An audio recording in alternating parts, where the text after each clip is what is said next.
সবার ঈদ কেমন কাটলো?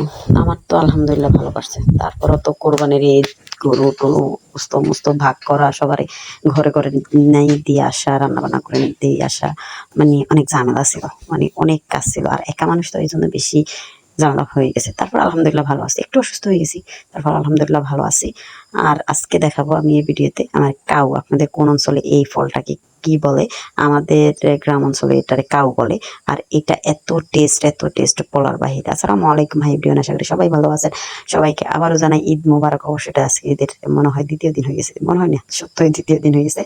আর আমি আপডেট দিতে একটু লেট হয়েছে, এই জন্যই মনে হয় বলবো। আচ্ছা যাই হোক, এই কোন অঞ্চলে এই ফলটারে কি বলে জানি না, আমাদের গ্রাম অঞ্চলে এটারে কাউ বলে। আর এটা আমাদের নিজেদের গাছের। এটা যখন আমার বাবার বাড়িতে গেছিলাম ছোটবেলা থেকে আমি ওইটা সবসময় খাওয়ার চেষ্টা করি। আর আমার ভাই আলহামদুলিল্লাহ মানে মেয়েদের মতো টক খায় আর কি, ও আমার মতো। আমি ওর যে টক খাই, আমি আমাদের ঘরের মধ্যে সবচেয়ে বেশি খাই, তারপরে ও খায়। যাই হোক, এখানে আমি তো কাউটা সব ফার্স্টে আমি আর আমার খালাতো ভাই আর সাথে আরো দুই তিনজন মিলে যাই ফাড়ি আনছি লাসাই লুসাই গাছ থেকে, গাছটা বড় ছিল। তারপরে কয়েকটা হয়েছে, কয়েকটা আবার আবার কিছুক্ষণ পরে খাবো। এগুলা কয়েকটা আমরা পারতেছি, আমরা দুই তিনজনে খাবো। আর আজকের ক্যামেরাম্যান কিন্তু আমার ভাই ছিল। আমরা চার বোনের ভাই একটাই। আর আমার খালাতো ভাইও একটা, একমাত্র খালাতো ভাই, আবার একমাত্র ভাই, আবার আমার মামাতো ভাইও একটা। যাই হোক, আমার খালাতো ভাই দুষ্টামি করতেছে, ওকে এত বড় দেখা যাইতেছে, বাট ও কিন্তু বড় না, ও গায়ে গোটরে আর কি বড় হয়ে গেছে। ও আমার ভাইয়ের মতো আর কি, আমার ভাই যে বয়স তার চাইতে 1-2 বছরের বড়, আমার ছোট বোনেরও ছোট। যাই হোক, আমি কি করলাম, ও সহ আসছি, তারপরে ইয়ে করলাম। আর আমাদের সবাই তো ঈদের আগে অবশ্যই আমরা পিকনিক করতে গেছিলাম ওই দিন।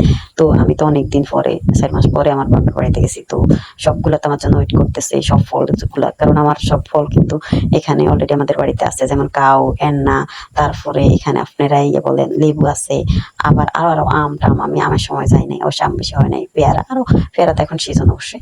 আর আরো অনেকগুলা আছে, যেমন অনেক কিছু, কি বলবো, এটার মন্ডল বলি আমরা যেটা, ওইটা দুই ধরনের মন্ডল আশেপাশে। আবার আমাদের আশেপাশে আবার ইয়ে আছে, এই এখানে জামটাম আছে, মানে গাছের নিজে গাছের জিনিস ফাড়ি টাড়ি খাইতে এটা টেস্টে অন্যরকম। যাই হোক, আমরা তো আমার তো নিজের ভাই ক্যামেরা করতেছে, তাহলে তো দেখতেছেন আমার খাওয়া ভাইয়ের সাথে ও দুষ্টামি করতেছে, ও খাইতেছে, ও এত বেশি টেস্ট লাগতেছে ওর কাছে, ও সিল্কা সহ খাইয়া ফেলতেছে, সিল্কা খাইতেছে লেখি লেখি, তোরা দুজনে দুষ্টামি করতেছে এরকম করে। যাই হোক, আমি তো ওরা দিতে না বারণ করতেছে, ও কানাকানি করতেছে। পরবর্তী সেচে যাক, কষ্ট করে তুই লাসা লুসা পারছত, কারণ ও তো দেখতেছেন একটু লম্বা বেশি। তো পারছে, তো ওরে দুইটা দিতে চাইতেছিলাম না। দেখ আমার ভাই তো ক্যামেরা করলো। আর এই গাউটা এসে অন্যরকম একটা, মানে টেস্টি। এটা টক, একদম টক না যে ওরকম না, টক মানে আমরা তো জাল দিয়ে বানাই, তো জালও আছে, লবণ নুনটা তো আছে, আমরা নুন পছন্দ করি, টক ঝাল মিষ্টির মতো এরকম টাইপের।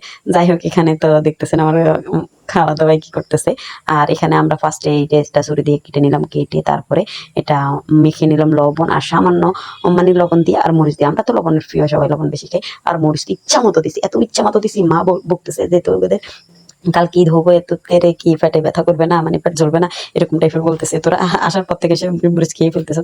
মানে মার এই সব বকাগুলো শুনতে ভালোই লাগে, অনেকদিন পরে শুনতেছি। অবশ্যই এটা আমরা সবাই মজা করতেছি, সবাই হাসতেছি আর ওদের সাথে ইয়ে করতেছি। যাই, এখানে সবাই আমরা মেখে ডেকে নিলাম। আর আমার ক্যামেরাম্যান দেখতেছেন এটা রাগ হয়ে গেছে, ফার্স্টে ওরে দিই নেই কেন, এই জন্যে, মানে ওরে দুইটা দেওয়ার চেষ্টা করতেছিলাম, কেন ওরে বেশি খাইবে এই জন্য। ও টকমক খায় আলহামদুলিল্লাহ সবগুলা। তো সবাই ভাগাভাগি করে খাইলাম, আর এত টেস্টি হয়েছে এটা ফলটা। আর সাথে আমার বড় আপুর ছেলে ছিল, আর ওরে দিছি, দেওয়ার পর ও খাইতেছে আর কাড়াকাড়ি করতেছে। আর আমার খালাতো ভাই তো লোল করতেছে, ওর দিকে তাকে মানে বলতেছে। আচ্ছা যাই হোক, সবাই ভালো থাকবেন, সুস্থ থাকবেন, আল্লাহ হাফিজ, বাই, টাটা।